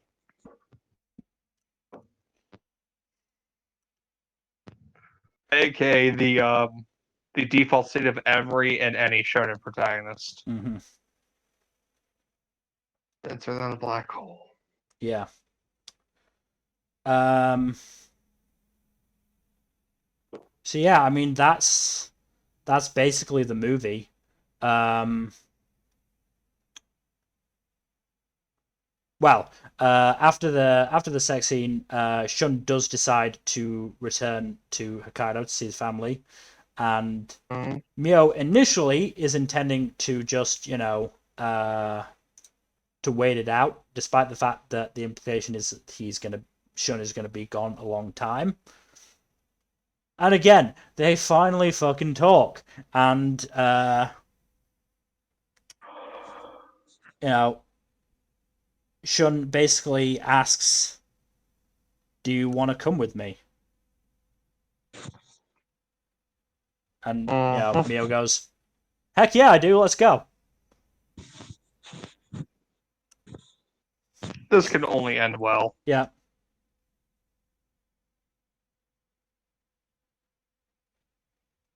Um, Also funny, Mio has never traveled on an airplane. It does not go well Yeah. because obviously they get the ferry to the mainland, uh, and then they take an airplane from there to, or they're supposed to take an airplane, I think, from there to Tokyo, and then from Tokyo on to Hokkaido. Uh, but Mio is so stressed out by the trip to Tokyo, they end up just taking boats up to Hokkaido. It's very amusing.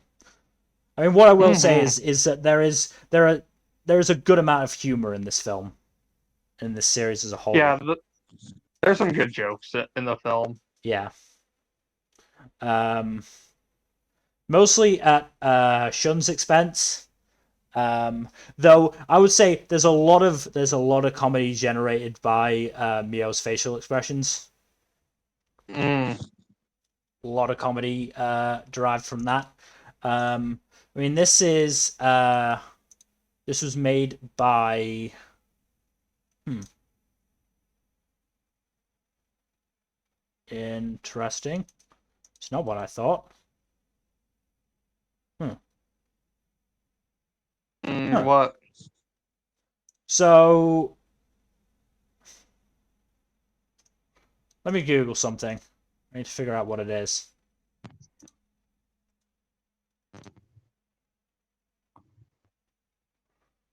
Uh, so is what is it then? God, I get confused about the fucking by the fucking Japanese studio system. Ah, good old studio systems. Those are So fun. so the movie itself is made by Studio Hibari, Hmm. which is not a studio that's done a massive amount of stuff that we would recognize, I would say. Yeah, probably not. But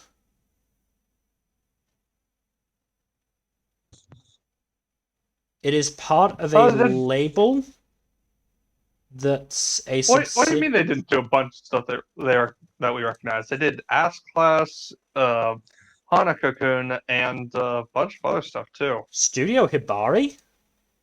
Yeah, they're a producer on Ass Class. They're a producer. They're not the studio making it. Producer is different.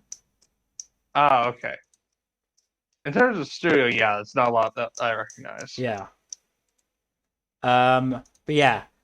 So there is a label uh that's a subsidiary of Fuji TV called Blue Links that apparently produces uh BL anime exclusively. Interesting. So it was also involved in Given. Ooh.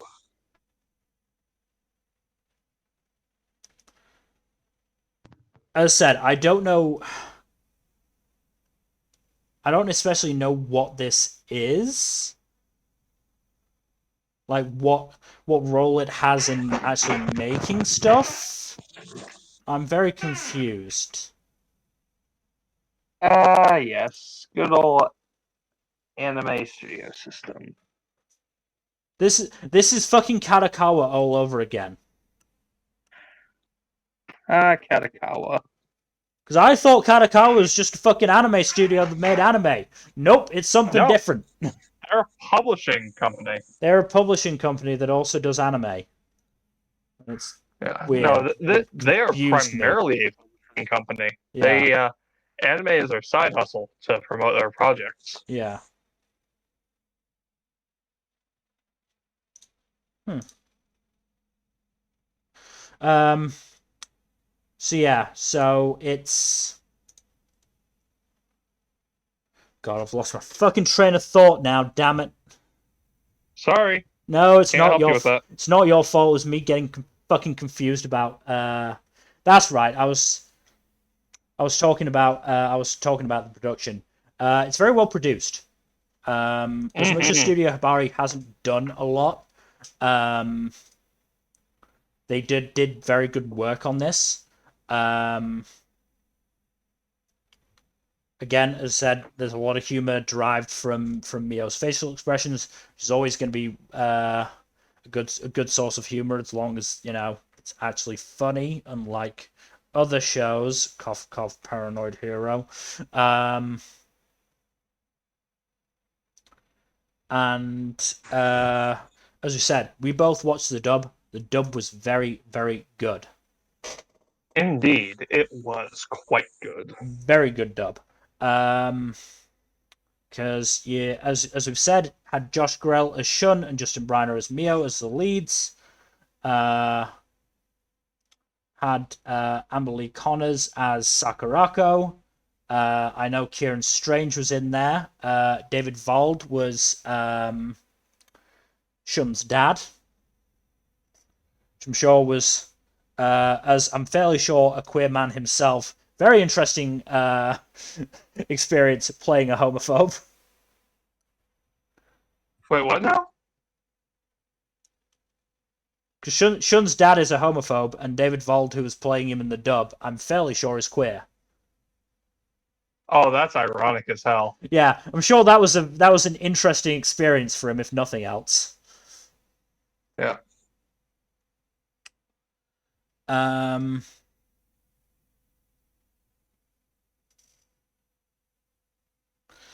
yeah. Without going into manga stuff, which we probably don't have time for, because I would want to talk a lot. There's a lot of stuff to mention on that front. I think Hmm. that's really all there is. Oh, there's a lot of cats. Cats. Ah! Now, very well Look, animated I could and have gone cute with the cats. I could have gone with with the Queen reference, or I could have gone with the Cats reference. Which would you have preferred? Uh, Neither. Darn, Or was that never an you got option? me there. It's never an option. No, the option is always A or B. It's never neither. Don't you understand me?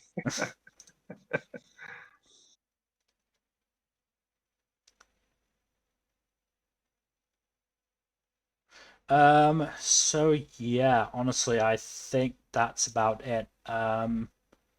As much as I think Strange by the Shore does have issues, it is still a very enjoyable film, and one I'm glad I watched. Um, It's a good time. mm. As I said, there is an issue in that in the ages that Mio and Shun first met. There is an issue in, again, this is a personal thing about how insistent everyone, especially Mio, is on Shun going to see his father. Um, and especially considering, Sakuraku lied about the whole thing.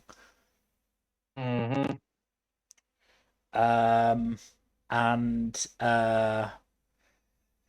it's not, it can be quite difficult to follow everything that's happening. There is a lot that is left unsaid, and you have to infer. Um, Now, I will say I read the manga solely because I read a review on Mal saying, "Oh, this film is completely incomprehensible if you haven't read the manga, and I wanted to see if that was true. Nope, manga is just the same. Honestly, exactly the same. From what you've said, there's only a few little details here and Yeah, there in the manga that aren't in the film. there are a few little details that are left out and a few little scenes, and there are some scenes added into the films from later in the manga, Mm-hmm. but not massive ones. They're literally like a lot of Mio's flashbacks are added in. And Mio's conversation with the bar owner, which frankly makes no real sense in the movie. It's a very strange I forget. conversation that happens. I forget about the conversation. What did they say in that one? I don't even really remember. As I said, it's a weirdly placed conversation, though I'm glad it's there just because it gave me more Kieran Strange. I love Kieran Strange. Kieran. He's one of my favorite voice dub actors right now. There's some really good dub actors on the scene, yeah. It helps that he is British, but that's beside the point. Mm-hmm. Um, but yeah, other than that, it's a really good movie. It's only an hour long. Give it a try. Yeah. Dick. It's and I do quite like the way the romance developed between Mio and Shun. Yeah, the romance is pretty good. If you're not too uncomfortable with the age difference Mm. after they're adults, which honestly it's not too bad once they're both Again, adults. I don't mind it once they're adults. 7 years is not that big of a gap. Yeah. It'd be a much bigger issue if Shun was like 40 and Mio was still 20. Oh, 100%. It would be bad if Shun was in his 30s, frankly, but Yeah. Like, there's nothing wrong with a romantic relationship between two consenting adults as long as there's yeah, no power difference between the two of them. and there really isn't.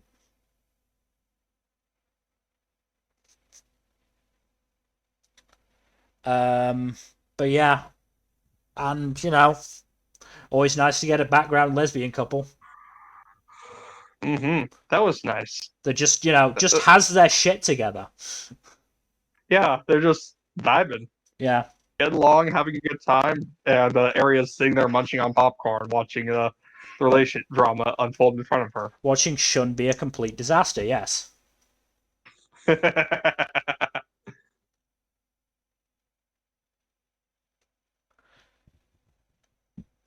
Um, yeah, I think that is everything. We've made it to the 2 hour mark, Jack. Yep. Success on that front. Woohoo! Success on that front. So Achievement achieved. yeah, again, we were worried about it, but we managed to ramble on long enough for about an hour and 10 on Sasaki and Miyano, and managed to talk about the film itself for the most part for the other 50 minutes, which is good. Mm-hmm. I could have stretched the Strange by the Short time by talking about the manga, and I do think the manga is worth getting. Though again, be warned, there are a lot of sex scenes. Mio is horny. Mm. I mean, there are several there are several manga that have a lot of sex in them, for Mm. being honest. Manga tends to get a lot more explicit than anime in Oh, definitely, general. yeah. There is also oh boy, a rough sex scene where I think Shun is giving Mio a blowjob on Oh, fun. Christmas. I think it's Shun giving to Mio because that's also Mio's birthday.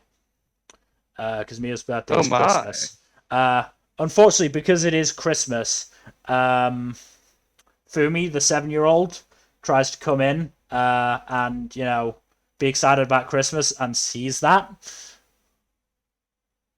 Oh, that's fun.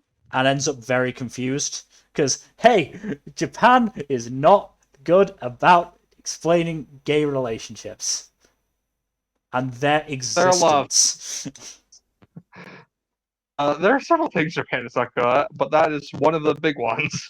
Yeah, so that's also a recurring theme in the manga. Fumi trying to come to grips with the fact that Shun and Mio are gay, and that a gay Mm, relationship is something that can happen.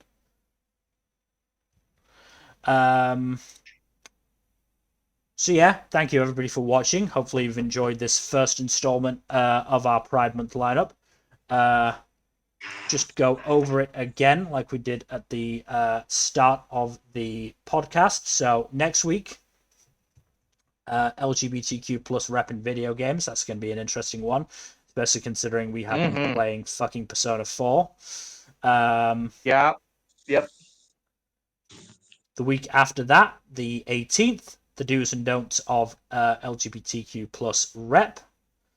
You're Uh, gonna have a lot of hearing about a very specific trope in particular on that one. yeah, that You'll was get three guesses, and the first two don't count.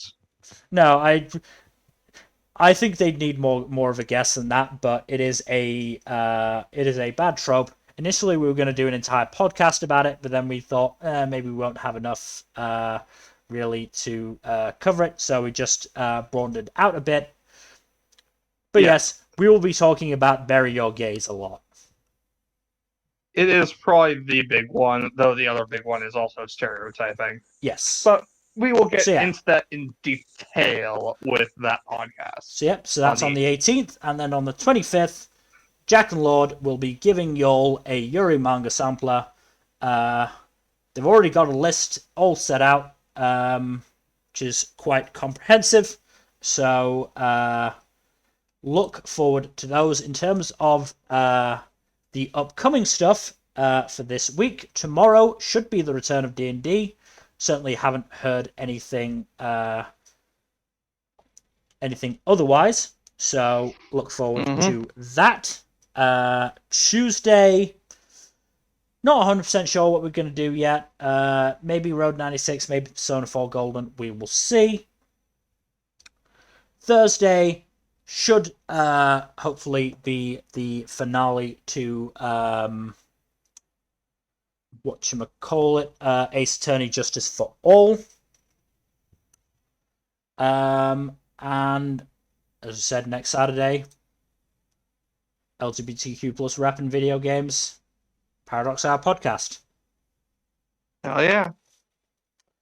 As always, again, thank you so much for watching. Hopefully you've enjoyed it. Please do give us a follow here on Twitch and on Twitter. The link is in the chat now. It should. There we go. Thank you, Nightbot. Also got the link for our YouTube channel where the archives go up after 2 weeks. Once they have, left Twitch. And hopefully we will see you tomorrow in how many hours? 17 hours ish. 16 and a half, 17 hours for more D&D. Good night. Later.